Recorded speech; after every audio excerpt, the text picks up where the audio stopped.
Good morning class. आज हम next topic करेंगे comparative statement of profit and loss. Previous video में हमने डिस्कस किया था comparative statement of balance sheet. This is the second topic, comparative statement of profit and loss. These are the two things which are in this chapter.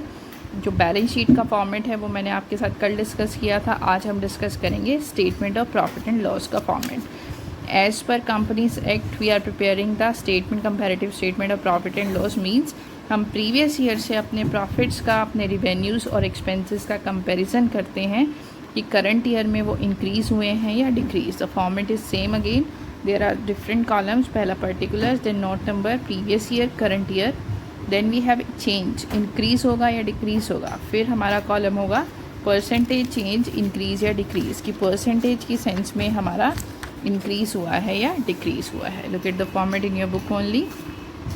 Here we have first revenue from operations. You know revenue from operations are known as sales. तो यहाँ पर सबसे पहले आपको statement में mention होगा RFO, revenue from operation. Second, add other incomes. Sale से other, अगर किसी भी फर्म को कोई भी इनकम रिसीव हुई है, it may be interest received, dividend received. आपको याद होगा प्रॉफिट एंड लॉस में जो भी क्रेडिट साइड में इनकम्स होती थी, अदर इनकम्स, अगर उसमें से कोई भी इनकम आपको मेंशन है तो आप अपनी सेल्स में वो इनकम ऐड करेंगे। Then we will get total revenue. Sales में अदर इनकम्स ऐड करने के बाद आपको जो रिसीव होगा वो होगा टोटल रिवेन्यूज़। देन इस टोटल रिवेन्यू में से हम माइनस करेंगे अपने different expenses. As you know, हमने 11th में जो प्रॉफिट एंड लॉस अकाउंट किया था उसमें हम क्रेडिट में सारी इनकम्स लिखते थे और डेबिट में we will write all the expenses. Incomes में से एक्सपेंसेस लेस करने के बाद you get the amount of net profit और net loss. Same as it is यहाँ पर है। टोटल रिवेन्यू में से हम सारे expenses as per your statement जो भी मेंशन होगा वो माइनस करेंगे। अब एक्सपेंसेस कौन कौन से हो सकते हैं? कॉस्ट ऑफ मटेरियल कंज्यूम, जो आपने मटेरियल परचेज़ किया है उसकी cost. Purchase of stock in trade, आपने कुछ स्टॉक परचेज़ किया है उसकी cost. Changes in inventory, changes in inventory होता है ओपनिंग और क्लोजिंग स्टॉक का डिफरेंस। हम ट्रेडिंग अकाउंट में 2 ओपनिंग स्टॉक लिखते थे, बाय क्लोजिंग स्टॉक लिखते थे। यहाँ पर उसने चेंज इन इन्वेंट्री का मतलब क्लोजिंग स्टॉक में से ओपनिंग स्टॉक का जो डिफरेंस करके अमाउंट बचता है वो मेंशन है। Then we have employ benefit expense. Employees को हमने कोई भी बेनिफिट दिया जिसके ऊपर फर्म ने एक्सपेंसेस किए, वो हमारे लिए एक्सपेंस है, they are to be in the debit side. Then we have finance cost, all the financial cost, जो भी बिजनेसमैन के एक्सपेंसेस होते हैं फाइनेंस की सेंस में, they are to be known as the expenses. फिर depreciation and amortization expenses. Amortization expenses होते हैं लाइक आपकी goodwill written off, advertisement expenses written off, जो आपकी इंटेंजिबल एसेट्स होती हैं उनको अगर हम राइट ऑफ करेंगे तो वो आपके अमोर्टाइजेशन एक्सपेंस कहलाते हैं। और डेप्रिसिएशन आपको पता ही है। And we have some other expenses, इससे अदर अगर कोई भी एक्सपेंस है तो वो लिखेंगे। Then you need to total the expense.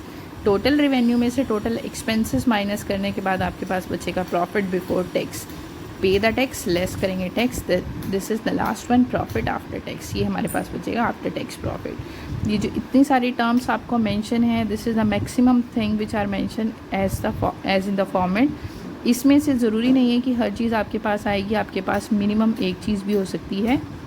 Almost हमारे पास एक्सपेंसेस ही लिखा आएगा, तो आपको बस ये याद रखना है रिवेन्यूज़ में से एक्सपेंसेस को माइनस किया जाएगा। So I will start with one illustration. So look at illustration number 4. Following particulars are related to the statement of profit and loss of Assam Tea Limited for the 2 consecutive years 2019 and 18. तो हम format में पहले 18 लिखेंगे, then 19, increase decrease और percentage increase decrease. This is comparative statement of profit and loss. सबसे पहले दिया है आपको RFO। RFO is revenue from operations. आप लिखेंगे RFO, they are also known as sales. Previous year में थी 60 लैक्स, करंट ईयर में है आपकी 75 लाख, तो इंक्रीज़ हुआ हमारा 15 लाख का। परसेंटेज का वही फॉर्मेट रहेगा, third column 15 lakh divided by first column 60 lakh into 100, you will get the amount of percentage. Second we have other incomes. Format के अकॉर्डिंग RFO में क्या होगी, ऐड होगी अदर इनकम्स।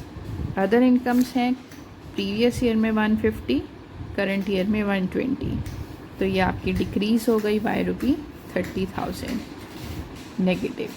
परसेंटेज भी ऑब्वियसली नेगेटिव में आएगी, 30 divided bye 150 into 100, 500 in the negative. Then you need to total the incomes. They are total revenues. Total revenue is 61,50,000 and here 76,20,000. Increase आपका हुआ 14,70,000 का. परसेंटेज 1470 अपॉन में 6150 into 100. अब total revenue में से माइनस करने हैं आपको. एक्सपेंसेस मेंशन है यहाँ पर सिर्फ. So write here less expenses. Previous year में है 44 लाख एंड करंट ईयर 50,60,000. तो एक्सपेंसेस इंक्रीज हुए 6,60,000. Percentage 660 divided by 44 lakh into 100. Revenue में से एक्सपेंसेस लेस करने के पास आपके पास बचेगा profit before tax. It is 17,50,000. This one 25,60,000 second year. Again profit is increase by 8,10,000. Percentage is 810 divided by 1750 into 100. Last we have to pay tax. Less करेंगे tax. अब यहाँ पर है 2018 में टैक्स की रेट थी प्रॉफिट का 35% और 19 में टैक्स की रेट हो गई है 40%. तो जो 2018 का प्रॉफिट है 17,50,000, इसका हम निकालेंगे 35% tax. It is 6,12,500. Second year 2019 का प्रॉफिट है 25,60,000 और इसमें टैक्स की रेट है 40%. तो इसका हम निकालेंगे 40% टैक्स 10,24,000. तो प्रीवियस ईयर के कंपैरेटिव में हमारा टैक्स इंक्रीज हुआ 4,11,500. Percentage is 4,11,500 divided by the first column 6,12,500 into 100. Lastly you will gate profit after tax. Tax less करने के बाद हमारे पास प्रॉफिट बचा 11,37,500 in the first year, 15,36,000 in the second year. Increase हुआ प्रॉफिट्स में 3,98,500 का. परसेंटेज वही 398,500 divided by 11,37,500 into 100. You will get the amount of percentage. So that's all about this comparative statement of profit and loss. One more thing, ये जिस तरह से percentage मैं निकाल रही हूँ this is for you, not कि आप लोग भी इसी सेंस में लिखकर सॉल्यूशन कर देंगे कि मैम जैसे आपने किया था हमने भी वैसे किया. No, you have to exactly find out the exact amount of percentage. मैं यहाँ पर नहीं निकाल रही, मैंने आपको सिर्फ पैटर्न बताया कि किस तरह से निकालनी है. But in your exams you have to actually find out the amount of percentage as it is mentioned in your book. solution में mention है जैसे, उसी तरह से आपको percentage निकाल कर यहाँ पर amount show करना होगा. So that's all about this question. Look at one more question, illustration number 6. RFO 2 years are mentioned as 16 and 17. RFO आपको दिए 50 lakhs and 80 lakh. So write down the amount of RFO. RFO it is 50 lakhs. Then भी है 80 lakhs. तो increase कितना हुआ आपका 30 lakhs का. Percentage 30 divided by 50 into 100. Second we have expenses. Expenses में आपको दिए हैं दो expenses. Employee benefit expense. Employee benefit expense है 10% ऑफ द RFO. जितनी आपकी RFO है जिस ईयर की उसका 10% हमारा एम्प्लॉय बेनिफिट एक्सपेंस है. तो हम इसमें से लेस करेंगे expenses.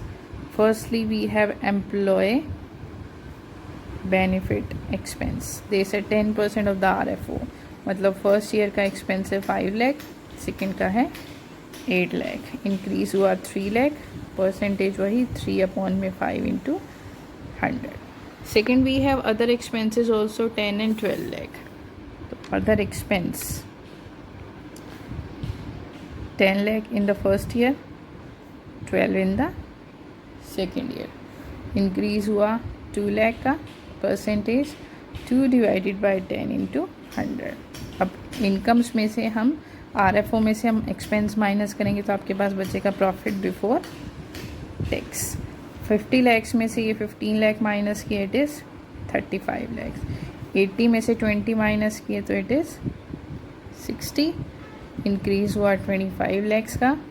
Percentage 25 divided by 35 into 100. And lastly pay the amount of tax tax rate is mention as 40%, दोनों साल की 40% है, तो 35 लाख का 40% टैक्स देंगे हम, इट इज़ 14 लाख, और 60 लाख का 40% देंगे, इट इज़ 24 लाख। इंक्रीज़ हुआ टैक्स में 10 लाख का, percentage 10 divided by 14 into 100। Lastly profit after tax, it is 21 lakh and 36 lakh. Again increase in the profit as rupee 15 lakh, percentage you will get 15 divided by 21 into 100. That's all about this illustration. I hope they are very easy for you to understand. मुझे नहीं लग रहा है इसमें आपको कुछ भी complication आएगी, बिकॉज 12th क्लास में सबसे ईजी टॉपिक आपके यही हैं, जितनी भी हमारी तीनों बुक हम डिस्कस करेंगे उनमें से। Look at one more illustration number 8. This is the statement of profit and loss for 2 years 2015 and 14. So 14 is the previous, 15 is the current. First is RFO 20 and 25 lakh. So हम सबसे पहले लिखेंगे RFO। Last year थी आपकी RFO 20 lakhs, अब है वो 25 lakhs। तो इंक्रीज़ कितना हुआ आपका 5 लाख से, percentage 5 divided by 20 into 100। Next आपको दी है अदर इनकम्स, 5 लाख 2014 में, 15 में है आपकी 1 लाख। RFO में ऐड होंगी आपकी other incomes. In the previous year they are rupee 5 lakh, now they are 1 lakh. तो अब यहाँ पर इनकम्स आपकी अदर डिक्रीज़ हो गई हैं बाय रुपी 4 लाख, नेगेटिव से रिप्रेजेंट होगा, percentage 4 lakh divided bye 5 lakh into 100 in the negative. Total revenue कितना आ गया आपके पास, फर्स्ट ईयर में 25 लाख, सेकेंड ईयर का 26 lakh, increase of rupee 1 lakh, percentage 1 divided by 25 into 100। Next we have about the expenses. Firstly employee benefit expense है, फिर है other expense. First है employee benefit expense. 2014 में 50% ऑफ द टोटल रिवेन्यू, 15 में 60% of the total revenue. तो expenses हम क्या करेंगे इसमें से लेस, सबसे पहले हम लिखेंगे employee benefit expense. First year में है ये 50% of the total revenue, total revenue है 25 लाख, इसका 50% मतलब 12,50,000। सेकेंड ईयर में टोटल रिवेन्यू है 26 लाख, इसका 60% इट इज़, अगर हम इसका 60% फाइंड आउट करेंगे तो ये आपका आएगा 15,60,000। इंक्रीज़ हुआ 3,10,000 का, परसेंटेज वही 310 divided by 1250 into 100, you will get the amount of the percentage. Then we have other expenses. Other expenses first year में है 2014 में 20% ऑफ एम्प्लॉय बेनिफिट, और सेकंड में 10% ऑफ एम्प्लॉय बेनिफिट।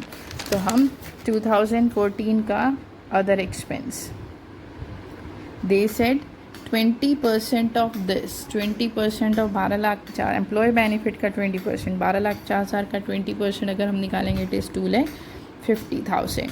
और सेकेंड ईयर में 10% of employee benefit, 1560 employee benefit है, इसका 10% 1,56,000। तो इंक्रीज़ हुआ आपका, इंक्रीज़ नहीं सॉरी, यहाँ पर डिक्रीज़ हुआ आपका 94,000 से, परसेंटेज भी आपकी नेगेटिव में आएगी 94 डिवाइडेड बाई 250 इंटू 100। अब रिवेन्यूज़ में से हम एक्सपेंसेस माइनस करेंगे, you will get the profit before tax. 25 lakh में से 12,50,000 और 2,50,000 अगर माइनस करेंगे तो बचेगा हमारे पास 10 लाख। सेकेंड ईयर में 26 minus 1560 and minus 156, you get the amount of profit 884। यहाँ पर हमारा प्रॉफिट इस साल डिक्रीज़ हो रहा है 1,16,000 से, percentage is 116 divided by 10 lakh into 100 in the negative. Lastly you need to pay the amount of tax. The rate of tax is mentioned as 40% in the first year and 50% in the second year. तो first year का जो profit बचा है हमारा, उसका हम 40% tax पे करेंगे। 10 लाख का प्रॉफिट है, इसका 40% 4 लाख, और सेकेंड ईयर का 50% 442। इंक्रीज़ हुआ टैक्स में 42,000 का, percentage 42 divided by 4 lakh into 100। Last में आपको मिलेगा profit after tax. First year में प्रॉफिट बचा मेरे पास 6 लाख, सेकेंड ईयर में है 442, तो प्रॉफिट हमारा डिक्रीज़ हुआ बाय 1,58,000। नेगेटिव परसेंटेज भी नेगेटिव में आएगी, 158 divided by 6 lakh into 100। That's all about this question. So from my side this chapter is complete because rest all the questions are on the basis of the same thing. So you need to sort out the question. Okay, fine, I'll give one more lecture for this chapter. Tomorrow I will finalize this chapter. कल मैं इस chapter को complete कर दूंगी। Up to 15 there are question and up to 6 we had solve today. तो next one नहीं 6 नहीं today, total up to 8 we had solve today. तो उसके बाद जो भी नेक्स्ट बचे हैं मैं आपके नेक्स्ट वीडियो में इसको कंप्लीट करूँगी। I think this chapter is very easy for you to understand. Up to that try to sort out and do the revision of the chapter dissolution also for the test. Take care and goodbye.